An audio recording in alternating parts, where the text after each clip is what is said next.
Love, Death and Robots is finally back with Season 4, and I was going to cover the first episode, but it's really self-explanatory, and it's just basically like a prologue for this season of the show, which was done by the Red Hot Chili Peppers, so I thought I'd leave it and start straight away with Episode 2, one which actually has a story. The episode which was titled Close Encounters of the Minikind. Coming in at around 7 minutes, this is one of Love, Death and Robots' shorter installments, as seems to be the case with a lot of the episodes this season. But that doesn't mean that it wasn't any good. Focusing on an alien invasion which led to our world and our solar system quite literally being destroyed. There were deeper themes within this story around humans, the way that they act towards things that they aren't necessarily familiar with, and the consequences that resorting to violence and hostility instantly can bring. So with that, let's dive into the episode and break down the deeper meaning, and I'll also share my review. Here is Love, Death and Robots Season 4 Close Encounters of the Minikind Ending Explained. Just to let you know, this video will contain spoilers. The deeper meaning of the episode. Within this episode, it started out with an alien species landing on Earth, and even though the aliens said that they came in peace, the humans decided to kill them within seconds of meeting them. The humans obviously didn't understand what they were saying, but they weren't met with any kind of hostility in tone or behavior. The alien just stood there and said that they wanted peace, however with the sheriff and the other police officers firing at them. We saw each and every one of the aliens die, one in a horrific way too, along with all of the officers as well, showing that the consequences were felt immediately because of the natural instinct to turn to violence. Little did the perished know that the small actions that they just carried out and committed on the species would contribute to a wider alien invasion and cause a ripple effect which would start an intergalactic war. With violence being what the aliens felt from the off, the aliens reciprocated that feeling and came down in full force on the humans all across the globe, making humankind pay for what they did to the 3 aliens that landed and came in peace.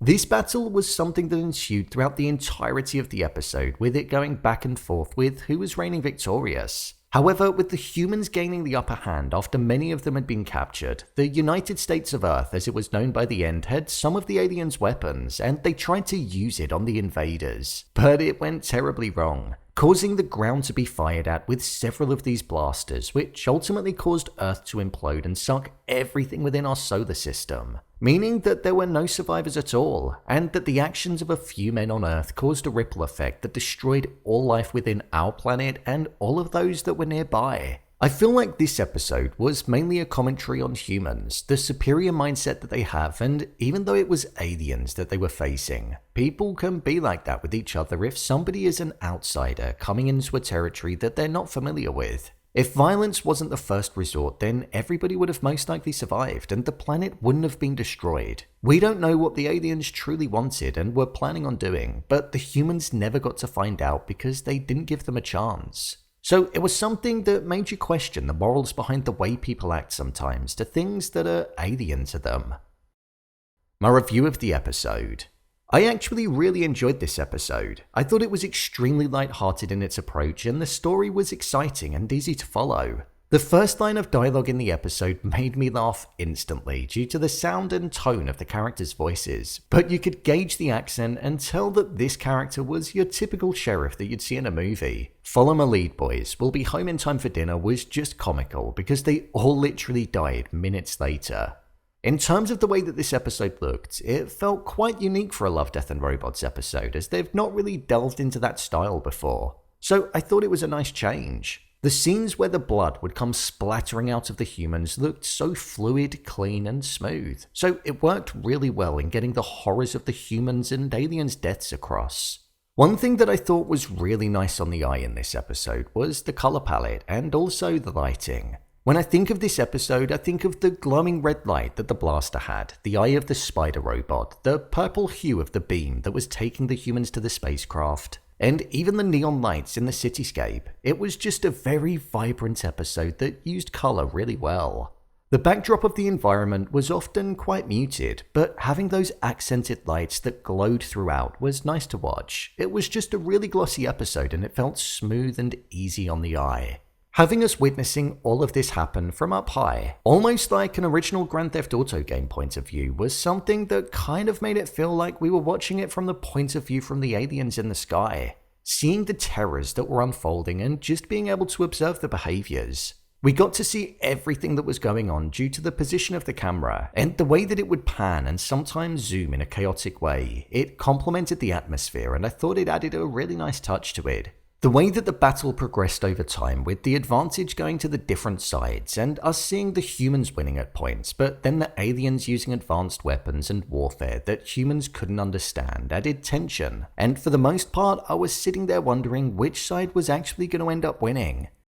The music in this episode was something that was also really well suited to what we were watching unfold. It was a fusion between sci-fi, action, and I'd even say a bit of western in there too. The score started to build from the very first moment that the episode began, and it hit with the largest of crescendos as the world was imploding, ultimately resulting in a fart noise outside of the galaxy. I thought that was an interesting decision to go with. They could have given us the largest of sounds like we were truly amongst it, showing the pure chaos and allowing us to hear the devastation firsthand. But instead they decided to go with a fart noise from far away, which is how it would sound if you were far away. Plus, it also matched the way that the episode sounded overall, but in doing that, it also gave us that comedic ending which was true to the core style of the episode, so I thought it was a really interesting touch.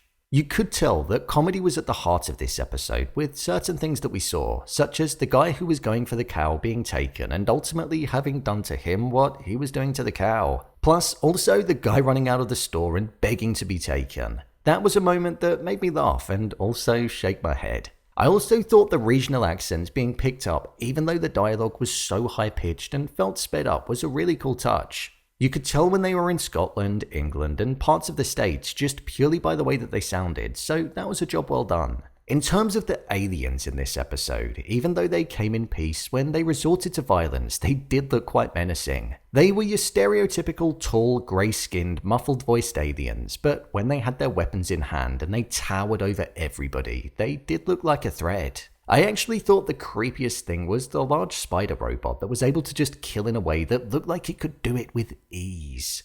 I was surprised that the humans were able to stop that though, because the way that it was just treading on people was horrific. When it comes to comparing this to some of my favourite Love, Death and Robots episodes from over the years, this one doesn't come close to the top. But what I will say is that it was light-hearted, easy to watch, fun, and it tried to get a powerful message across to us in a different way. A message that was telling us that violence wasn't always necessarily the answer, and that it can come with consequences. And also to be more accepting and open-minded if you encounter something that's alien to you. Not necessarily a species, but it could be a person or just something that you've not come across before. So I'd say that it was successful in doing so, as that's what I took away from it. It was a solid episode, and out of the first two, this one sits in first place. I will be doing a ranking video of all of the episodes once I've finished covering them all, so that will most likely change. So, there you have it, Love, Death and Robots Season 4 Close Encounters of the Mini-Kind, ending explained. If you want to see every episode of Love, Death and Robots being broken down, then I've put the playlist below. I'm covering Season 4 of the series, so be sure to subscribe so you don't miss them. What did you think of this episode? Share your thoughts in the comments. As always, thanks for tuning into the video and I'll see you in the next one.